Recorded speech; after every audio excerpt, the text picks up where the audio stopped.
ഇന്നത്തെ വീഡിയോ കണ്ണൂർ യൂണിവേഴ്സിറ്റിയുടെ സൈറ്റ് വഴി എങ്ങനെ ചെല്ലാൻ റെസിപ്റ്റ് വീണ്ടും റീപ്രിന്റ് ചെയ്യാം എന്നുള്ളതാണ്. ഹലോ, നമസ്കാരം. എല്ലാവർക്കും എൻ്റെ ചാനലിലേക്ക് വീണ്ടും സ്വാഗതം. ഗൂഗിളിന്റെ പുതിയൊരു പേജ് ഓപ്പൺ ചെയ്ത് ഇതിൽ കണ്ണൂർ യൂണിവേഴ്സിറ്റി എന്ന് ടൈപ്പ് ചെയ്ത് നൽകുക. കണ്ടിന്യൂ ചെയ്ത് നെക്സ്റ്റ് വരുന്ന പേജിലെ official website of Kannur university എന്നുള്ള ഓപ്ഷനാണ് ക്ലിക്ക് ചെയ്യേണ്ടത്. ശേഷം വരുന്ന പേജിന്റെ താഴേക്കായിട്ടൊന്ന് സ്ക്രോൾ ചെയ്യുന്ന സമയത്ത് ഓൺലൈൻ പേയ്മെന്റ്സ് എന്നൊരു ഓപ്ഷൻ കൊടുത്തിട്ടുണ്ട്. ഈ ഒരു ഭാഗത്തായിട്ടൊന്ന് ക്ലിക്ക് ചെയ്യുക. നെക്സ്റ്റ് വരുന്ന പേജിൽ പേ നൗ എന്നുള്ള ഓപ്ഷൻ ഒന്ന് ക്ലിക്ക് ചെയ്ത് കൊടുക്കുക.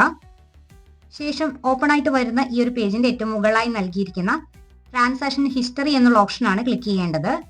പേജിന്റെ താഴെയായിട്ട് കാണിച്ചിരിക്കുന്ന പോലെ ഓൾറെഡി ആപ്ലിക്കേഷൻ ചെയ്യുമ്പോൾ ഇതുപോലെ നമുക്ക് ലഭിക്കുന്ന DU എന്ന് തുടങ്ങുന്ന റെഫറൻസ് ഡീറ്റെയിൽസ് നോട്ട് ചെയ്ത് വെച്ചാൽ മാത്രമേ വീണ്ടും ചെല്ലാൻ പ്രിന്റ് ഔട്ട് എടുക്കാൻ സാധിക്കുകയുള്ളൂ. അതുകൊണ്ട് തന്നെ ആപ്ലിക്കേഷൻ ചെയ്യുമ്പോൾ എപ്പോഴും റെഫറൻസ് നമ്പർ നോട്ട് ചെയ്ത് വെക്കാൻ ശ്രദ്ധിക്കേണ്ടതാണ്. By SB collect reference number എന്നുള്ള ഓപ്ഷനിൽ DUP തുടങ്ങുന്ന റെഫറൻസ് നമ്പറും ഓൾറെഡി രജിസ്ട്രേഷൻ ചെയ്യുമ്പോൾ നൽകിയ മൊബൈൽ നമ്പറും ക്യാപ്ചയിൽ നൽകിയതിനു ശേഷം സബ്മിറ്റ് എന്നുള്ള ഓപ്ഷൻ ക്ലിക്ക് ചെയ്യാം. പേജിന്റെ താഴെയായി നമുക്ക് ഇതുപോലെ റെഫറൻസ് ഡീറ്റെയിൽസ് ലഭിക്കുന്നതാണ്. ഇതിൽ നിന്നും ഡൗൺലോഡ് ഓപ്ഷനിൽ കൊടുത്തിരിക്കുന്ന ഇ റെസിപ്റ്റ് എന്നുള്ള ഓപ്ഷൻ ക്ലിക്ക് ചെയ്താൽ ചെല്ലാൻ റെസിപ്റ്റ് വീണ്ടും ഇതുപോലെ നമുക്ക് പ്രിന്റ് ഔട്ട് എടുക്കാൻ സാധിക്കുന്നതാണ്.